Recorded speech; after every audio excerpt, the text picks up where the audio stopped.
그들은 여호와께서 모세에게 명령하신 대로 청색, 자색, 홍색 실로 성소에서 섬길 때 입을 정결한 옷을 만들고 또 아론을 위해 거룩한 옷을 만들었더라. 그는 또 금실과 청색, 자색, 홍색 실과 가늘게 꼰 배실로 에봇을 만들었을 때 금을 얇게 쳐서 오려서 실을 만들어 청색, 자색, 홍색 실과 가는 배 실에 섞어 정교하게 짜고 에봇에는 어깨 바지를 만들어 그 두 끝에 달아 서로 연결하되 하고 에봇 위에 에봇을 매는 띠를 에봇과 같은 모양으로 금실과 청색, 자색, 홍색 실과 가늘게 꼰 배실로 에봇에 붙여 짰으니 여호와께서 모세에게 명령하신 대로 하였더라. 그들은 또 호마노를 깎아 금태에 물려 도장을 새김같이 이스라엘의 아들들의 이름을 그것에 새겨 에봇 어깨바지에 달아 이스라엘의 아들들을 기념하는 보석을 삼았으니 여호와께서 모세에게 명령하신 대로 하였더라.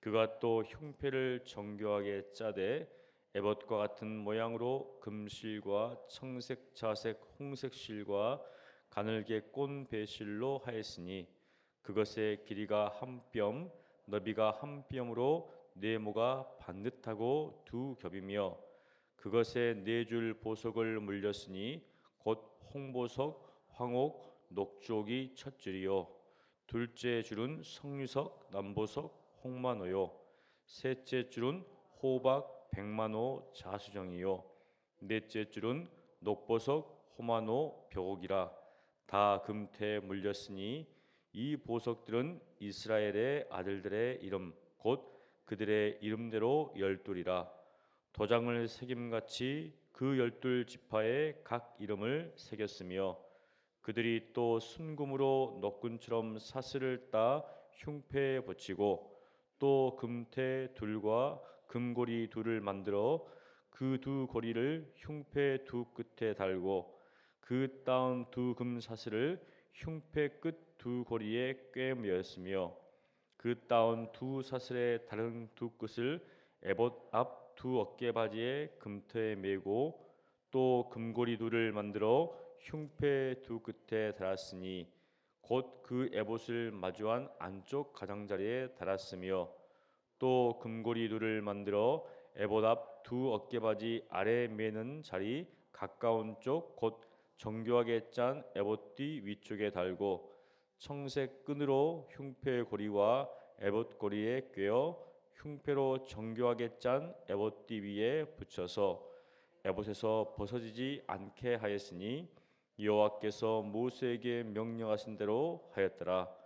그가 에봇 받침 긴 옷을 전부 청색으로 짜서 만들되 그 옷의 두 어깨 사이에 구멍을 내고 갑옷 뒷같이 그 주먹 주위에 깃을 짜서 찢어지지 않게 하고 청색, 자색, 홍색 실과 가는 배실로 그 옷 가장자리에 석류를 수놓아 순금으로 방울을 만들어 그 옷 가장자리로 돌아가며 석류 사이사이에 달되 방울과 석류를 서로 간격을 두고 번갈아 그 옷 가장자리로 돌아가며 달았으니 여호와께서 모세에게 명령하신 대로 하였더라. 그들이 또 직조한 가는 배로 아론과 그의 아들들을 위하여 속옷을 짓고 세마포로 두건을 짓고 세마포로 빛난관을 만들고 가는 배 실로 짜서 세마포 속바지들을 만들고 가는 배 실과 청색, 자색, 홍색 실로 수노와 띠를 만들었으니 여호와께서 모세에게 명령하신 대로 하였더라. 그들이 또 순금으로 거룩한 패를 만들고 도장을 새김같이 그 위에 여호와께 성결이라 새기고 그 패를 청색 끈으로 관 전면에 달았으니 여호와께서 모세에게 명령하신 대로 하였더라. 아멘. 출애굽기 39장은 하나님께서 모세에게 명령하신 대로 출애굽기 28장에 하나님께서 자기를 섬길 이 제사장들을 구별해서 그들에게 옷을 지어 입혀라. 거룩한 옷을 지어 입으라고 주님께서 말씀하셨습니다. 그래서 39장에 그렇게 옷을 짓는 그러한 장면이 나옵니다. 39장 1절에 그들은 여호와께서 모세에게 명령하신 대로 청색, 자색, 홍색 실로 성소에게 섬길 때 입을 정교한 옷을 만들고 그 옷이 어떤 옷입니까?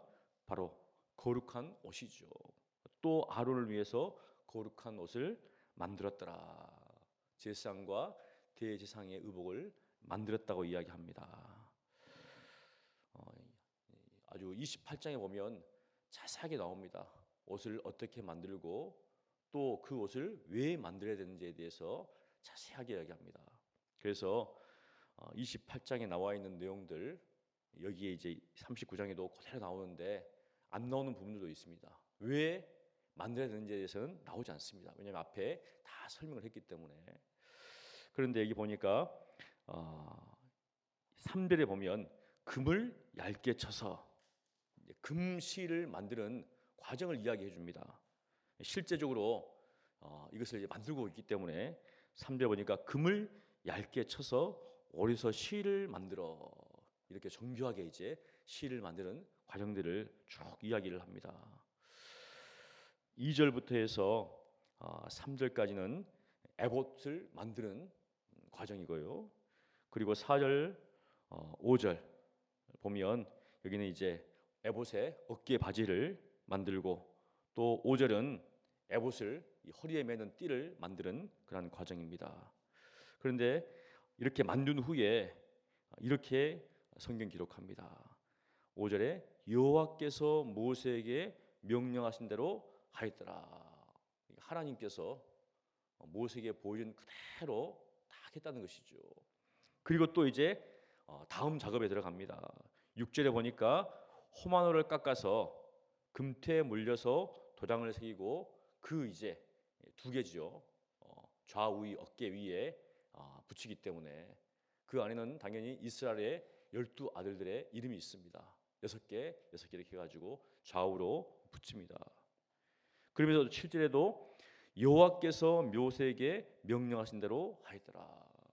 이렇게 또 마무리를 합니다. 그리고 이제 8절부터 흉패를 짭니다. 우리 28장에 보면 여기는 이제 판결 흉패 이렇게 이야기합니다. 무엇인가 이 흉패 이제 일종의 주머니인데 그 안에 우림과 둠밈을 넣어서 판결할 때 하나님께 물었을 때 어떻게 하나님의 뜻인지를 알게 해주기 위해서 흉패를 만들었는데 이거를 판결 흉패라고 합니다. 8절부터 해가지고 마지막 21절까지 쭉 이야기를 하죠. 길이는 한 뼘이고 너비도 한 뼘이다. 22.8cm. 유대 또 작은 사람도 작겠죠. 근데 한 뼘 이렇게 했습니다. 그래서 정사각형으로 해가지고 그 위에는 보석을 달았는데 12보석, 12지파, 12아들들의 이름을 따서 그래서 네 줄로 세 개씩 보석을 붙였습니다. 그런데 출애굽기 28장에 보면 우리가 어깨에 이제 다는 이 보석 호마노는 나이 순대로 이렇게 했습니다. 그런데 이제 이 흉패에 다는 이 보석은 뭐 어떤 순으로 하라 그렇게 나오지 않습니다. 그냥 통상 이것도 나이 순 했을 것이다라고 이렇게 우리가 봅니다. 그렇게 하고 이 흉패를 이제 또 어깨에 견대하고 또 에봇에 띄는 과정이 8절부터 21절까지 나옵니다. 21절에도 여호와께서 모세에게 명령하신 대로 하였더라. 과정마다 하나님께서 명령하신 대로 다 했다고 이야기를 합니다. 이제 22절부터 또 다른 옷을 만들죠. 에봇 이제 안쪽에 긴 옷을 전부 청색으로 만듭니다. 에봇 받침 그 안에 그래서 그것은 통으로 짠 겁니다. 통으로 짜서 이제 머리만 들어갈 수 있도록 그걸 찢고 그 주위를 어떻습니까? 꿰매 가지고 찢어지지 않도록 하는 것이죠. 이것은 청색으로 하고 그 가장다리 이제 제 옷자락은 석류와 이제 금방울을 달아서 이제 하는데 28장에 보면 그렇게 하는 내용들이 이유가 나옵니다. 사실 이제 대제사장이 하나님의 성소에 들어갈 때, 특별히 지성소에 들어갈 때는 두렵고 떨리죠. 그래서 그 소리가 이제 들려야지 살아 있구나. 들리지 않으면 어떻습니까? 뭔가 이제 병거가 일어났다는 거예요.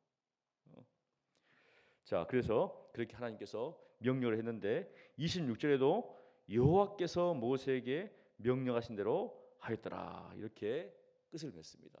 하나씩 하나씩 뭐 할 때마다 이렇게 말씀합니다. 그냥 한 번 했으면 좋겠는데 하나씩 하나씩 만들 때 이렇게 했다는 거죠. 아마 이 성경을 기록한 저자는 이유가 있기 때문에 이렇게 지금 하고 있습니다. 또 27절에 보니까 이제 속옷을 또 짓습니다. 속옷을 짓고 28절에 두건을 또 만들고 그 다음에 세마포로 빛난 관을 만들고 그 다음에 이제 속바지, 왜냐하면 계단 올라갈 때 하체가 보이면 안 되기 때문에 사실 이제 마지막 보면 이 하체가 보이면 죽을 수가 있죠. 뒤에 보면. 그래서 속바지를 꼭 만들려고 합니다. 자, 그리고 또 띠를 만들어라. 그러면서 29절에도 여호와께서 모세에게 명령하신 대로 하였더라. 이렇게 끝을 맺습니다. 그다음에 마지막에 이제 순금으로 거룩한 패, 바로 여호와께 성결이라고 새기고 그 패를 청색끈으로 관저면에 달으라. 그래서 그렇게 달고 여호와께서 모세에게 명령하신 대로 하였더라. 이렇게 끝을 맺고 있습니다. 우리가 이 말씀을 쭉 기억하면서 이 이제 하나님께서 택하신 사람들이 하나님의 일을 할 때 자기의 생각과 자기의 뜻과 자기의 계획대로 하지 않았다는 것이죠. 사실은 우리는 어떻습니까? 하루에도 아주 수십 번 막 생각을 고칠 때가 있습니다. 이렇게 생각하다가도 우리의 마음이 어떻습니까? 이렇게 하면 어떻게 생각할까? 이런 마음이 들어요. 무엇인가? 그냥 시키는 대로 쭉 하면 좋겠지만 그게 아닙니다. 우리의 생각에 들어가서 이거는 이렇게 하면 더 좋겠다. 이렇게 생각이 드는 거예요. 그런데 이 하나님의 일꾼들은 하나님께서 그대로 말씀하신 그대로 빗나가지 않고 그렇게 했다는 것이죠.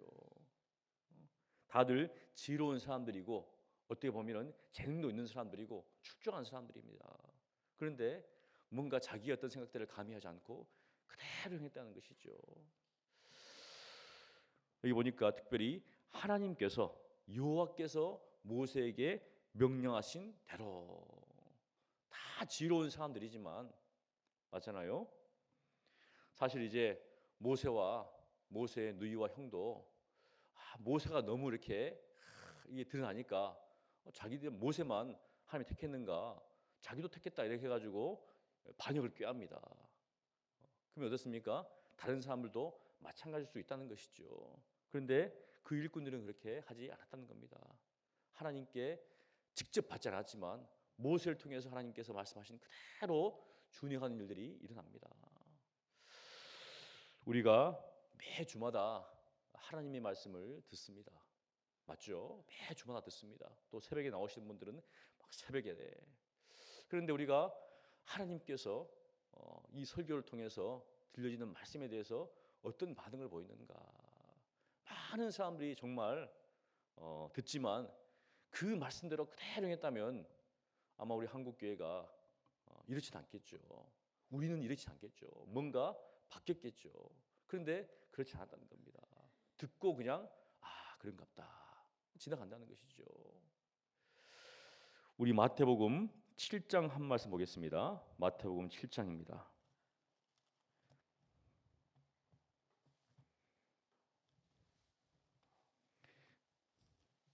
마태복음 7장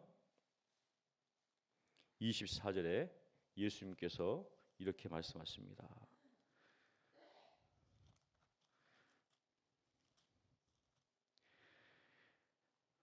그러므로 누구든지 나의 이 말을 듣고 행하는 자는 그 집을 반석 위에 지은 지혜로운 사람 같으리니, 이렇게 말씀하시는데 그 위에 이 말씀을 하시기 전에 이런 말씀을 하시죠. 나더러 주여 주여 하는 자마다 다 천국에 들어갈 것이 아니다.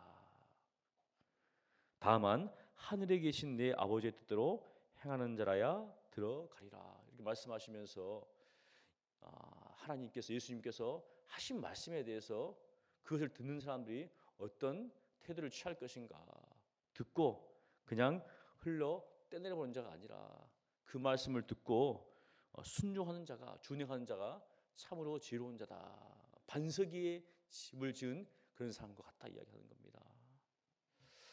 우리가 하나님의 말씀을 들을 때 사람의 말로 듣고 있는가? 사도 바울도 복음을 증거하면서 너희가 내 말을 들을 때 사람의 말이 아니라 하나님의 말씀을 들었다고 이렇게 이야기를 합니다. 우리가 정말 하나님의 말씀이라면 어떻게 준행할 것인가 고민할 것이죠. 그냥 듣고 좋은 말씀이다. 참 내 삶에 유익이 되는 말씀이다. 그렇게 듣고 끝나는 것이 아니라 이것은 생명의 말씀이고 하나님께서 말씀하셨기에 내가 이걸 반드시 지켜야 한다. 그렇게 생각한다면 우리의 삶은 변화되지 않을 수가 없겠죠. 그런데 그렇지 않은 일들이 많다는 겁니다. 그래서 오늘 말씀처럼 우리가 하나님의 일을 할 때 하나님께서 말씀하신 그대로 행하는 모든 삶이, 하루하루의 삶이 오늘도 잠자리 들기 전에 나는 하나님께서 말씀하신 그대로 행했는가, 말씀 받은 말씀 그 말씀을 딱 붙잡고 내가 사는가, 그렇게 돌아보시면 매일매일의 삶 가운데 하나님께서 어떻게 역사하시고 어떻게 인도하시고 또 어떻게 도우시는지를 우리가 경험할 수 있습니다. 말씀이 없는데 어떻게 우리가 그 말씀대로 살 수가 있습니까?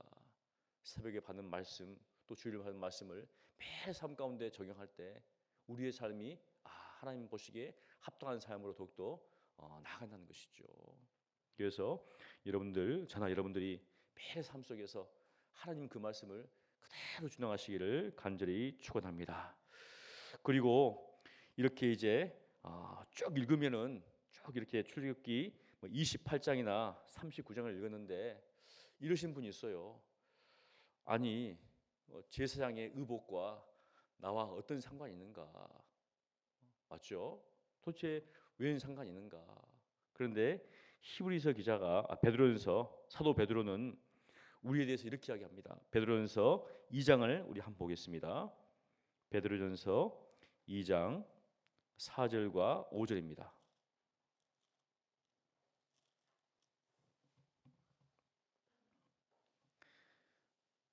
4절, 5절 이렇게 이야기합니다.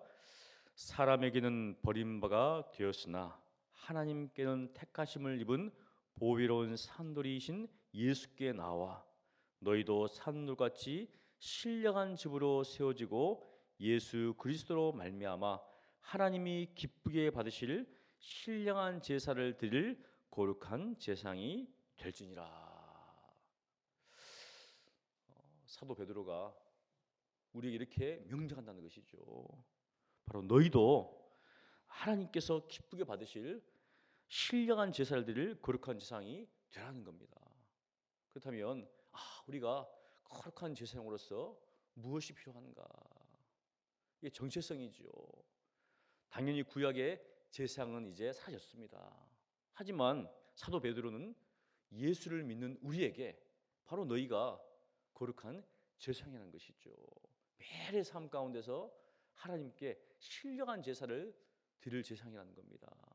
그래서 사도 바울도 로마서 12장에 보면 너희 몸을 하나님이 기뻐하시는 거룩한 산 제물로 드리라. 무엇을 드리는 겁니까? 우리의 몸을 그렇게 드리라는 것이죠. 결국 우리가 누구인가? 우리가 이 구약에 하나님께서 특별히 제사장은 그 거룩한 이런 옷을 입으라는 거 이야기합니다. 그런 것처럼 우리가 누구인지를 알 때 이 말씀을 통해서 그렇구나. 하나님을 섬기는 사람은 구별된 사람이구나. 옷도 구별해서 입어야 되구나. 그것을 알 수 있다는 것이죠. 무엇인가? 우리의 정체성을 우리가 정확히 알아야 됩니다. 하나님께서 예수님을 통해서 우리를 택했는데 이 땅에서 어떠한 삶을 살 것인가? 하나님께서 기뻐하시는 거룩한 산제사들을 제사장으로 삼는 겁니다. 거룩한 산제사장.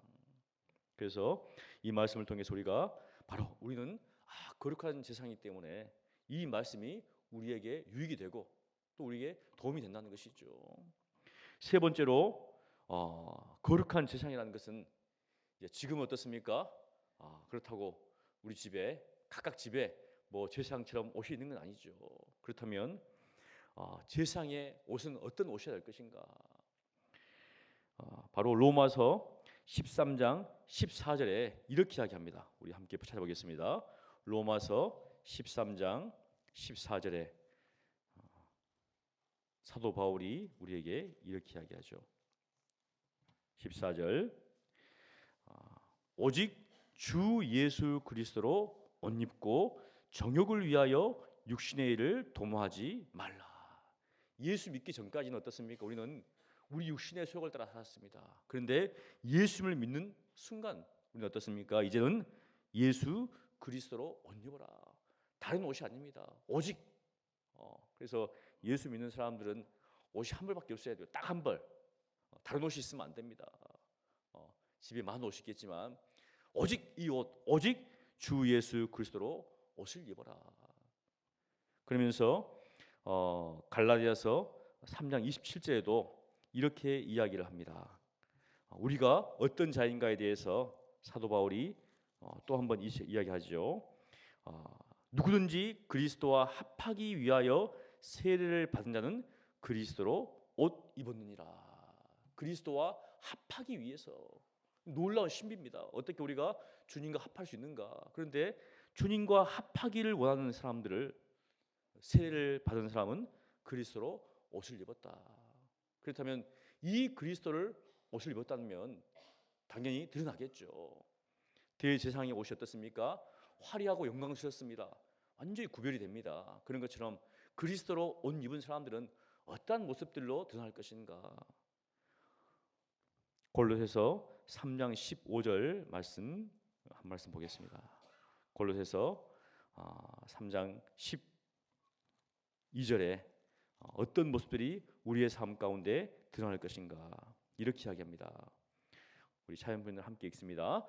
그러므로 너희는 하나님이 택하사 거룩하고 사랑받는 자처럼 긍휼과 자비와 겸손과 온유와 오래 참음을 옷 입고. 예수님은 온유하고 겸손하시죠. 그런 것처럼 바로 우리가 그리스도로 옷 입었다면 그 모습이 어떠할 것인가? 긍휼하고 자비하고 겸손하고 온유하고 오래 참음이다라는 것입니다. 그런 옷이죠. 그리고 어떤 띠를 낼 것인가? 14절에 이 모든 것 위에 사랑을 더하라. 그러면서 이는 온전하게 매는 띠니라. 결국 사랑이 나옵니다. 그것으로 매라는 것이죠. 사랑하는 성도 여러분, 우리는 누구인가? 거룩한 제사장입니다. 어떤 옷을 입어야 될 것인가? 그리스도로 옷을 입어야 되겠죠. 어떤 모습이 들어가야 됩니까?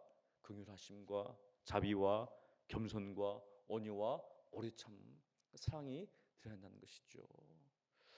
오늘 하루도 우리가 누구인지를 정확히 인식하시고 모든 삶의 자리에서 하나님이 기뻐하시는 신령한 제사를 드리는 여러분 되시기를 간절히 축원합니다. 기도하겠습니다. 거룩하신 하나님 감사합니다. 비록 구약의 제사장 제도는 없어졌지만 바로 예수 그리스도를 믿는 우리에게 주님께서 말씀하십니다. 너희는 거룩한 제사장이 될지라. 하나님, 우리가 우리 자신의 정체성을 항상 깨닫고 하나님 보시기에 합당한 거룩한 산제사를 드리는 제사장이 될 수 있도록 은혜를 베풀어 주시옵소서. 날마다 주님과 합하기 위해서, 정말 주님과 동행하기 위해서, 주님과 협하기 위하여서 정말 그리스도로 옷 입고 살게 도와주시옵시고 우리의 모든 삶의 자리에서 긍휼과 자비와 겸손과 온유와 오래 참을 나타낼 수 있도록 주여 은혜를 베풀어 주시옵소서. 온전하게 매는 띠인 사랑으로 온전하게 매일 수 있도록 도와주셔서 모든 삶의 자리에서 하나님의 영광을 드러내며 또 하나님의 사랑을 증가하는 저희들 되게 하여 주시옵소서. 특별히 우리 교회가 주의 몸된 교회가 정말 그리스도의 충만을 이 땅 가운데 드러내기를 원합니다. 주여 우리 교회에게 은혜를 허락하여 주셔서 항상 모든 성도들이 말씀과 기도 가운데 깨어있게 도와주시옵시고 주님과 동행하게 도와주시옵시고 특별히 여러 가지 삶에 어려운 문제가 있는 우리 성도들이 있습니다. 하나님께 찾아가 주시고 어루만져 주셔서 모든 삶의 문제가 예수 그리스도의 이름으로 알미암아서 해결함 받을 수 있도록 주여 은혜를 베풀어 주시옵소서. 하나님의 위로를 구하고 하나님의 도움을 구하오니 주여 은총을 더하여 주시옵소서. 감사하고 예수님 이름으로 기도합니다. 아멘.